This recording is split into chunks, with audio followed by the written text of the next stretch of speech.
વિદ્યુતભાર અને વિદ્યુત ક્ષેત્રમાં ગાઉસના પ્રમેયના ઉપયોગમાં આપણે આગલા લેક્ચરમાં 1.15.2 ગાઉસના પ્રમેયનો ઉપયોગ કર્યા, એટલે કે સમાન રીતે વિદ્યુતભારિત અનંત સમતલ વડે ઉદ્ભવતું વિદ્યુત ક્ષેત્ર કઈ રીતે શોધવું એ ભણી ગયા.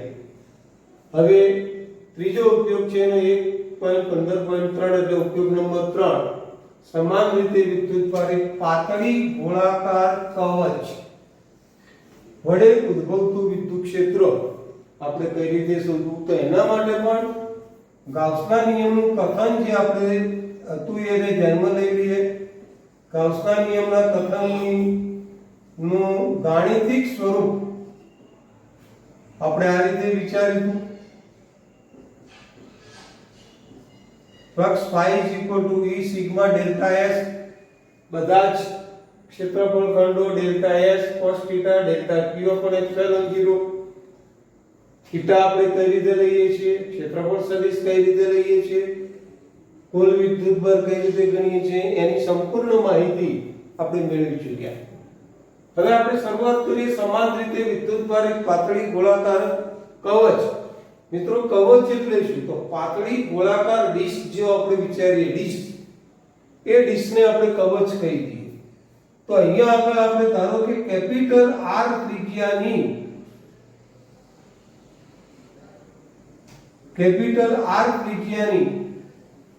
એક કવચ આપણે વિચારીએ છીએ. કેપિટલ R ત્રિજ્યાની કવચ વિચારીએ છીએ. આ કવચ એક પૃષ્ઠ છે, એટલે ધારો કે એની પૃષ્ઠ ઘનતા સિગ્મા છે. એની પૃષ્ઠ ઘનતા સિગ્મા છે. આની અંદર સિગ્મા પૃષ્ઠ ઘનતા છે, મતલબ એ થાય છે કે આની ઉપર કવચની ઉપર એટલે અહીંયા આગળ કવચની ધાર ઉપર આપણે વિદ્યુતભાર સમાન રીતે વિતરિત થયેલો છે એવું અહીંયા આપણે વિચારવાનું છે. તો અહીંયા આગળ ગોળાકાર કવચની ઉપર એટલે એના ધાર ઉપર આ પ્રમાણે સમાન રીતે વિદ્યુતભાર વિતરિત થયો છે, જેની પૃષ્ઠ ઘનતા સિગ્મા છે.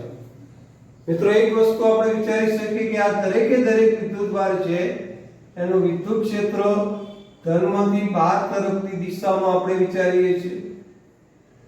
તો આ ધનમાંથી બહાર તરફ આવતી દિશામાં એનું વિદ્યુત ક્ષેત્ર આ પ્રમાણે આપણે લઈ શકીએ છીએ. મિત્રો નોંધ લેજો, સપાટીની અંદર કવચની અંદર કોઈ વિદ્યુતભાર નથી. જે કંઈ વિદ્યુતભાર આપણે વિતરિત કરેલો છે એની ધાર ઉપર છે, એટલે અહીંથી વિદ્યુત ક્ષેત્ર બહારની દિશામાં છે. જો આ બધા ક્ષેત્રોને આપણે પાછળની તરફ લંબાવીએ છીએ,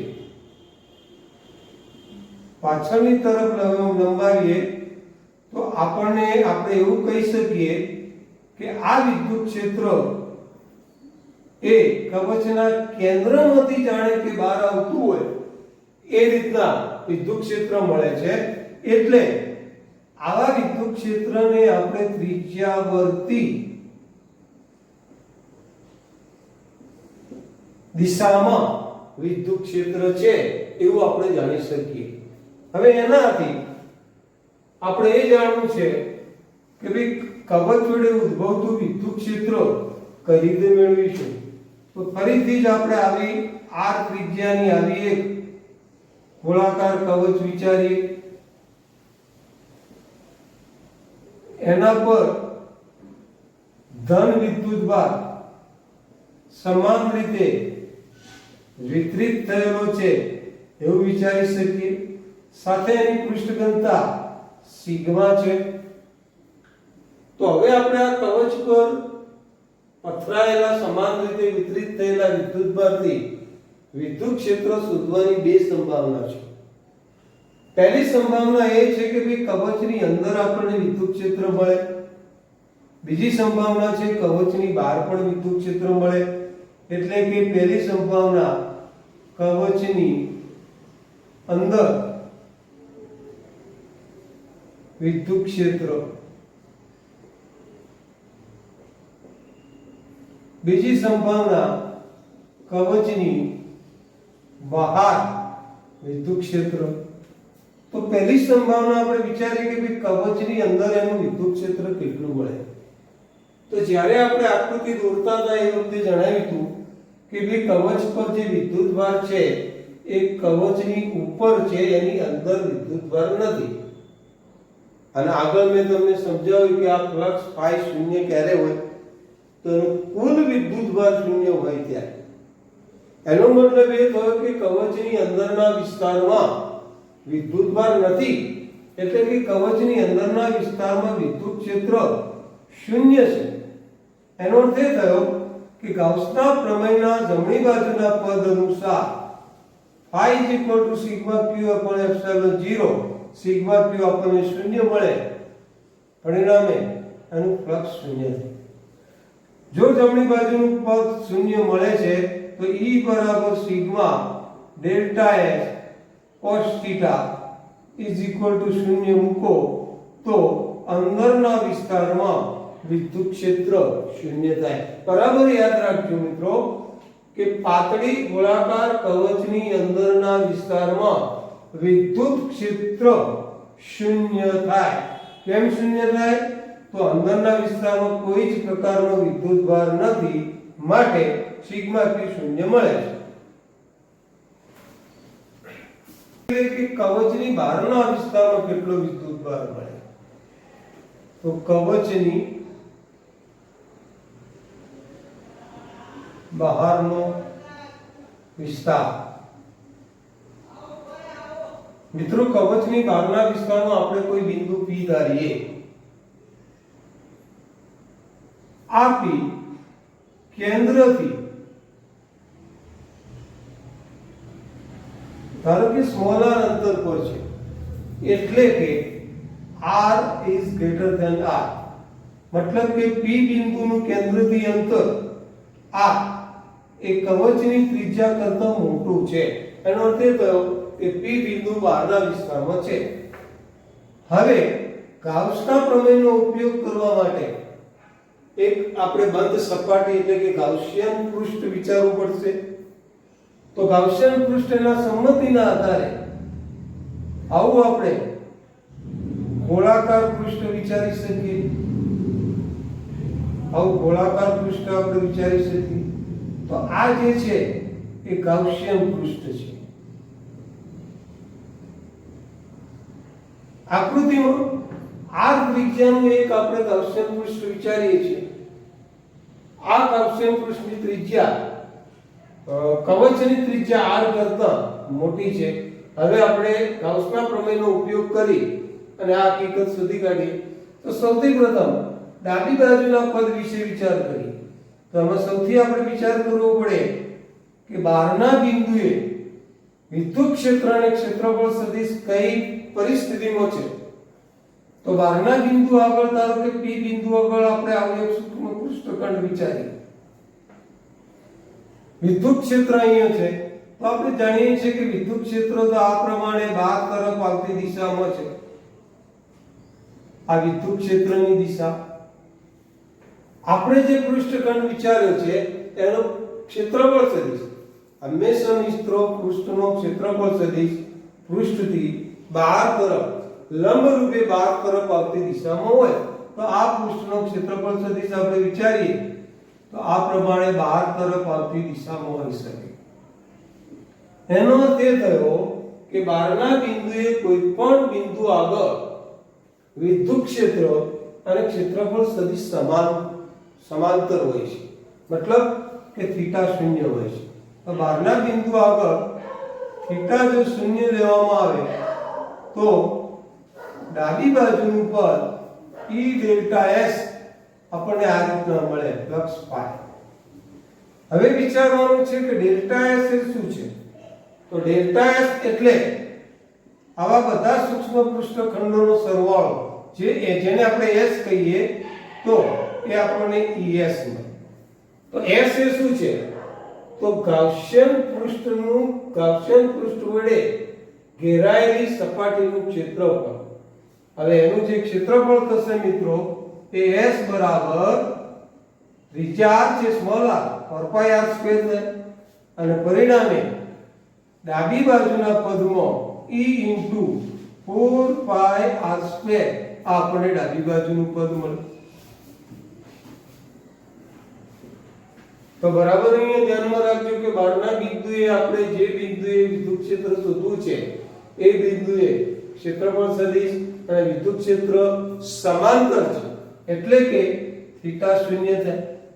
પરિણામે ડાબી બાજુના પદમાં θ શૂન્ય મૂકવામાં આવે તો સિગ્મા ડેલ્ટા s એટલે આવા બધા પૃષ્ઠખંડોનો સરવાળો કરો તો કુલ ક્ષેત્રફળ સદિશ s જેનું મૂલ્ય 4 પાઈ r સ્ક્વેર એટલે ડાબી બાજુનું પદ આ રીતે મળ્યું. હવે વિચારી સિગ્મા q અપોન એપ્સિલોન 0 માં સિગ્મા q એટલે બંધ પૃષ્ઠ વડે ઘેરાયેલો કુલ વિદ્યુતભાર. આકૃતિમાં ધ્યાન રાખો આ બંધ પૃષ્ઠ છે તો આ બંધ પૃષ્ઠ વડે ઘેરાયેલો વિદ્યુતભાર કયો? તો બંધ પૃષ્ઠ વડે ઘેરાયેલો વિદ્યુતભાર આકૃતિમાં સ્પષ્ટ દેખાય છે કે r ત્રિજ્યાની કવચ ઉપર રહેલો કુલ વિદ્યુતભાર. તો r ત્રિજ્યાની કેપિટલ R ત્રિજ્યાની કવચ પર રહેલો કુલ વિદ્યુતભાર આપણે શોધવો છે. તો આપણે કઈ રીતે શોધી શકીએ? આપણે આગળ લીધું કે એકમ ક્ષેત્રફળ દીઠ વિદ્યુતભાર સિગ્મા છે. તો કેપિટલ R ત્રિજ્યાના ક્ષેત્રફળને આપણે S કહીએ તો S ક્ષેત્રફળ દીઠ એનો વિદ્યુતભાર કેટલો? જો હવે S કેટલો થશે 4 પાઈ r સ્ક્વેર. પરિણામે કુલ વિદ્યુતભાર સિગ્મા q બરાબર sigma into S sigma into 4 પાઈ r સ્ક્વેર. તો ડાબી બાજુના પદમાં સિગ્મા q અપોન જમણી બાજુના પદમાં સિગ્મા q અપોન એપ્સિલોન 0 માં સિગ્મા 4 પાઈ r સ્ક્વેર અપોન એપ્સિલોન 0. સમીકરણ નંબર 2. સૌપ્રથમ આપણે ડાબી બાજુનું મૂલ્ય મેળવ્યું, જમણી બાજુનું મૂલ્ય મેળવ્યું. બંને ફ્લક્સ માટે વપરાય છે. બંનેને સરખાઈ દેવામાં આવે તો E બરાબર 4 પાઈ r square E into 4 pi r square E into 4 pi r square is equal to sigma 4 pi r square upon epsilon 0. 4 pi cancel, so E is equal to sigma upon epsilon 0 r square upon small r square. તો આ એક સમીકરણ આપણે એનું આ રીતના મેળવી શકીએ.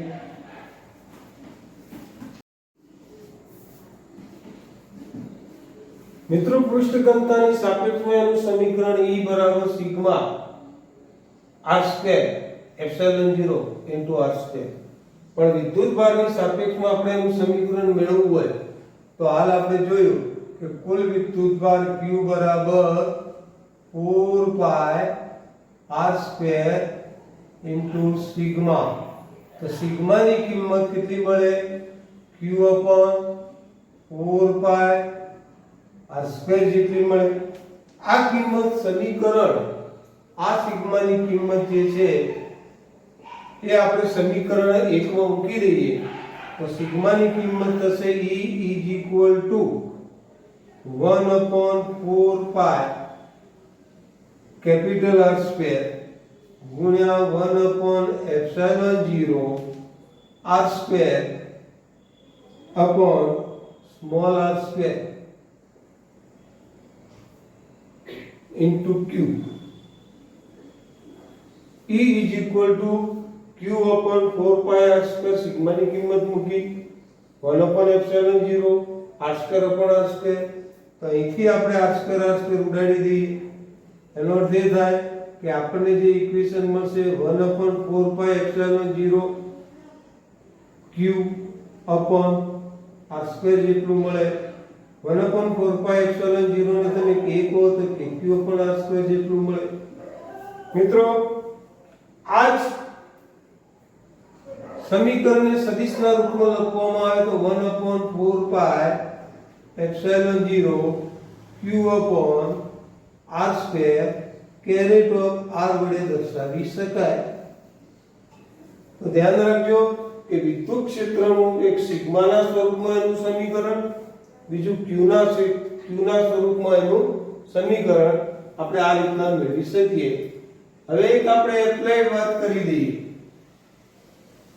તો એપ્લાઇડ વાતની અંદર આપણે અહીંયા જાણીએ છીએ કે બહારના ક્ષેત્રમાં અંદર કવચની અંદર એનું વિદ્યુત ક્ષેત્ર શૂન્ય છે. તો આ વિદ્યુત ક્ષેત્ર કેન્દ્રથી અંતર, હવે તમે જેમ કેન્દ્રથી આવતા જાવ છો સપાટી તરફ, તો સપાટી સુધી એનું વિદ્યુત ક્ષેત્ર શૂન્ય મળે છે, E બરાબર શૂન્ય. પણ જેવો તમે સપાટી પર આવો ત્યારે અહીંયા વિદ્યુત ક્ષેત્ર તમને મેક્સિમમ મળે છે. પણ આ સપાટીથી જેમ તમે અંતરથી વધારતા જાઓ તો એનું સમીકરણ બરાબર ધ્યાન રાખો.